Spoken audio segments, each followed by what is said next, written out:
Good morning, students. So let's begin our chapter 2, a snake charmer story. So, you all know about snakes, how they are dangerous, and we are all afraid of snakes because their bites can lead to fatal injury and so on. So, I will be reading this chapter, so you all have to follow me. Let's begin. I'm Aryanath. I can do something special which I'm sure none of you can do. Do you know what? I can play the bean. You must be surprised. Yes, I can make senses dance by playing the bean. I have learned this art from my family members. We people are known as Kalbelias. My grandfather Roshan Nath ji was famous amongst our people. He could easily catch many poisonous snakes. He tells me many stories about his past. Come listen to his story in his own words. Dadaji remembers. From the time of my grandfather and great grandfather, we have always been sapras, snake charmers. Snakes have been an important part of our life. We used to move from village to village carrying our snakes in bamboo baskets. Whenever we stopped in a village, a crowd would gather around us. We would then take our snakes from our basket. Even after the show, people would stay on. They knew that in our tin box there were many types of medicines for them. We made these medicines from plants collected from the forest. I had learned all of this from my grandfather. I felt nice that I could help people with my medicine even if doctors and hospitals were far off. In return, people would give us some money or food grains. In this way, we would manage our life. Sometimes I was called to places where someone had been bitten by a snake. From the marks of the bite, I tried to find out which snake had bitten the person. I would then give a medicine for that. But I have not always been on time to help.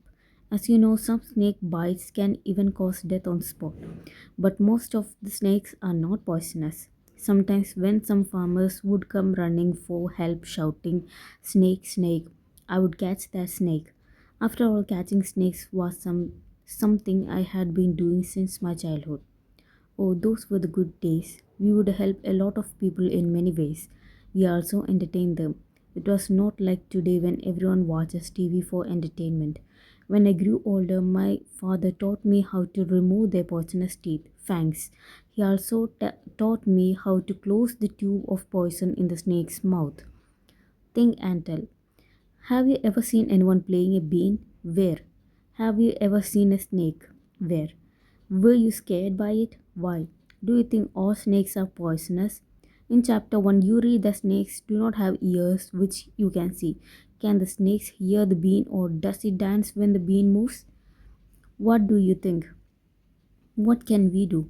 Aryanath, your father used to travel with me ever since he taught a young child. He learned to play the bean without being taught. These days it is difficult. Now the government has made a law that no one can catch wild animals and keep them. Some people kill the animals and sell their skins at high prices. So they made a law against this. Now with this law, how will we earn our livelihood? We people have never killed snakes and sold their skin. People say that we keep the snakes in bad conditions. If we wanted, we too could have earned a lot of money by killing snakes, but we would never do that. Snakes are our treasure that we pass on from one generation to another. We even give snakes to our daughters when they get married. In our Kalbelia dance, we also have movements similar to the dance of snake.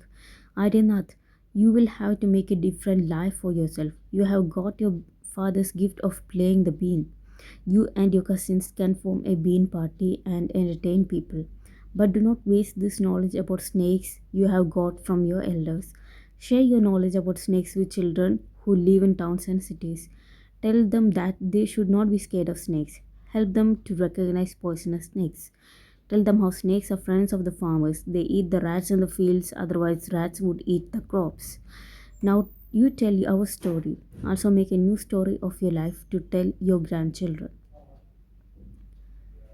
So, this is an exercise for you. You can read the questions and answer them as your homework. Do you know of many kinds of snakes found in our country? Only four types of snakes are poisonous. They are cobra, common krait, Russell's viper, duboya, snow-scaled viper, afai. A snake has two hollow teeth fangs. When it bites, the poison enters the person's body through the fangs. There is a medicine for snake bites. The medicine is made from the snake's poison and is available in all government hospitals. Survey people who keep animals. Talk to some people in your neighborhood who keep one or more animals for their livelihood. For example, a horse for a tonga, hens for eggs, etc. Name the animal they keep. How many animals are there? Is there a separate place for the animals? Who looks after them? What do the animals eat? Do the animals ever fall ill? What does the keeper do then? Make some more questions and discuss. Make a report on your project and read it out in the class. Now, next one is a funny activity that you can do at your home. Make a snake puppet. Take an old pair of socks, put one on your arm, stick buttons or bindis for the eyes. Cut out a long red strip of paper for using as the tongue and stick it in the place as shown. On the other side of the paper, make a V-shaped cut. Your snake is ready. Now you can play with this puppet. What we have learned. The government has made a law that no one can catch and keep snakes. What do you think about this law? Give reason for your answer and write it in your own words. So we have reached the end of our chapter 2.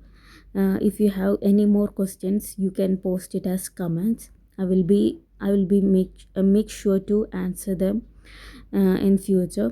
So thank you all. Keep reading your chapters and all the best.